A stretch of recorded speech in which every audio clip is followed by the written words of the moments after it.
Hey guys, it's Ilya right here, and this time we are on Erlenberg. We are on a tiny MT-25 against scary tier 9 tanks. Well, that's not going to stop us, of course.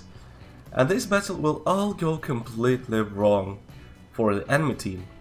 We start everything as usual by making sure we have no unwanted guests on our side of the map. Usually it takes a pair of minutes to get rid of everyone here, and afterwards, well, this side of the map is always kinda in defense, really. The other team tries to approach it from everywhere and you need to hold enemies off. If you have a chance to attack, you should really do it to be a castle most of the time, just like your tomato comrades who died there after the first minute. But you should just do it 3 minutes later, because at that moment you have already cleared your side of the map from invaders, and on a light tank you can really spot anyone near the castle from far away. You have landscape to hide there, you can always return or go along the river if you see it could be a good idea. But usually attacking enemy base from your side directly is a complete suicide, because just like with your base, the base and the area around it stands in the open, and there are usually some tanks, including some painfully biting TDs on the hills, and who might not be spotted before they shoot, and after they shoot they just roll back to cover. So think twice before attacking through enemy base. However, if you manage to get to the hill where enemy TDs and other tanks are with your light tank, you will be half a problem to the enemy team. And that's actually about both bases. Yeah, because you will be a problem because you will spot anyone who wants to get on the hill to fire at your team. Basically, you disable a lot of enemy tanks if you are at the hill where enemy tanks are, so the hill, which helps enemy team to cover their base. But since this battle is all wrong, everything is happening just differently. For some unknown reason, there are several tanks right near the enemy base, and I can't even explain it. By the way, always have a peek at the enemy base if you play from this side, because from time to time something like this actually does happen. I've seen it a few times. So right now it's not something extremely special.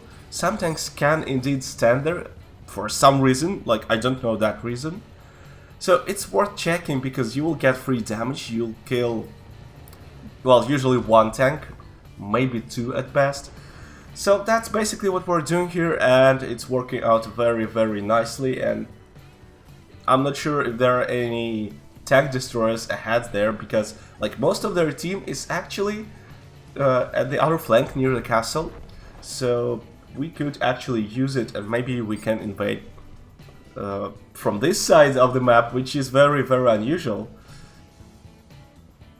I decided to take this risk. There is a Swedish TD, T-34-2 was there of course, but I assume it left, because why would the medium tank just stand there?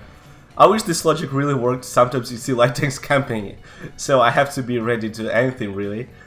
With my autoloader I can pretty much kill entire Swedish TD, and the rest of the magazine will be enough for the artillery. But I decided not to attack it.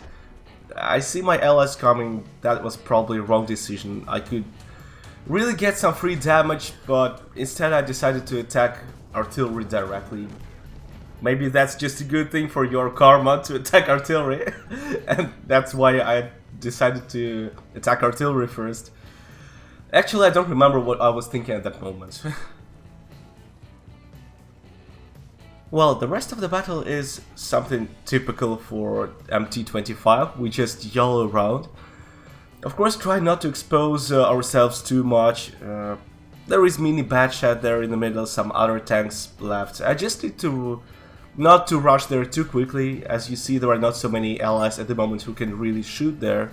Our TDs sitting in their nests won't see anyone because the enemies are too far. Allies who came with me are still on the way, so they still cannot shoot yet. Let's just not hurry too much. Wait for our allies. Keep enemies spotted, because if someone can take a shot, then why not, of course. Yeah, and that's kinda just simple thing in the end of the battle, which is not hard to do. Just stay behind cover most of the time. You don't have to like completely yaw around. You kinda make a drive around, then you hide a bit, you check that you have some cover between you and enemy, or you peek out from the hill to spot enemies. So you don't really have to kiss enemy to keep it spotted, right? You just peek out for a short moment, like once per 10 seconds really, and that's pretty enough.